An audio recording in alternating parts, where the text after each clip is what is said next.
This is a story I love from a New York Times article called Do You Suffer from Decision Fatigue? So, this is the excerpt here. Three men doing time in Israeli prisons recently appeared before a parole board consisting of a judge, a criminologist, and a social worker. The three prisoners had completed at least two-thirds of their sentences, but the parole board granted freedom to only one of them. Guess which one? Case 1, heard at 8:50 a.m. An Arab Israeli serving a 30-month sentence for fraud. Case 2, heard at 3:10 p.m. A Jewish Israeli serving a 16-month sentence for assault. Case 3, heard at 4:25 p.m. An Arab Israeli serving a 30-month sentence for fraud. There was a pattern to the parole board's decisions, but it wasn't related to the men's ethnic backgrounds, crimes, or sentences. It was all about timing, as researchers discovered by analyzing more than 1,100 decisions over the course of a year. Judges who would hear the prisoners' appeals and then get advice from the other members of the board approved parole in about a third of the cases, but the probability of being paroled fluctuated wildly throughout the day. Prisoners who appeared early in the morning received parole about 70% of the time, while those who appeared late in the day were paroled less than 10% of the time. The odds favored the prisoner who appeared at 8:50 a.m., and he did in fact receive parole.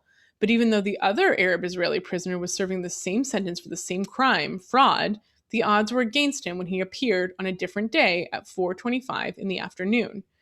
He was denied parole, as was the Jewish Israeli prisoner at 3:10 p.m., whose sentence was shorter than that of the man who was released. They were just asking for parole at the wrong time of day. So, we are making decisions constantly. This is done via the prefrontal cortex, the hub of our executive functioning center, our rational brain. The prefrontal cortex, or PFC, is also what controls our mood. It's the thing that talks you out of a thought spiral. In order to get better at cognitive behavior therapy or take responsibility for our thoughts, we need a well-functioning PFC. When I decided one day that two of my colleagues hated me, it was my PFC that helped me realize I had zero evidence for this and that it was just a thought, likely coming from my amygdala, the fear and emotional center of the brain, and not a fact. Our PFC keeps us rational and keeps us sane. However, our PFC takes up a lot of energy.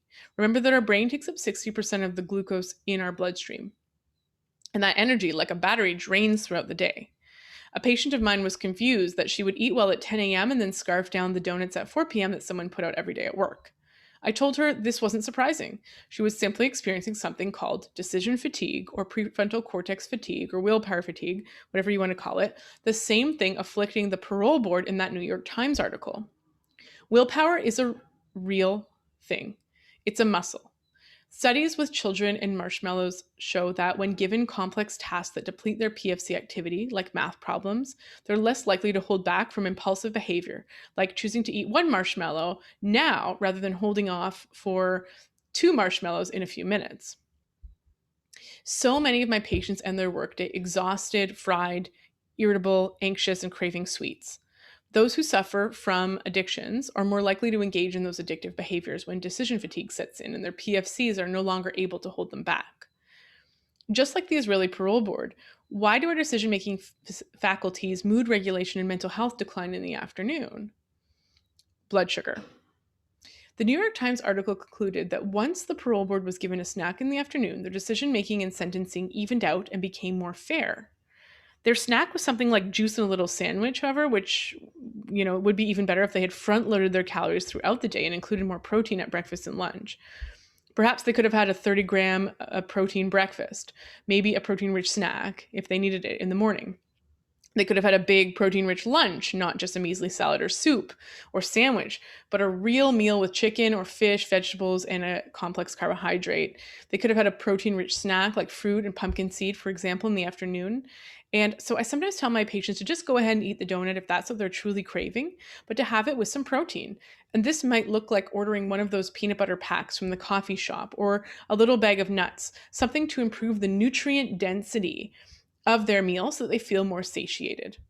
Try this out and see how you feel. Most of my patients report feeling way more centered, emotionally regulated, and even keeled throughout the day. They feel more energy, especially cognitive energy, and a brighter mood. Their bodies are no longer in an emergency state, sending them stress signals to get their blood sugar up through cortisol, and they no longer suffer from decision fatigue.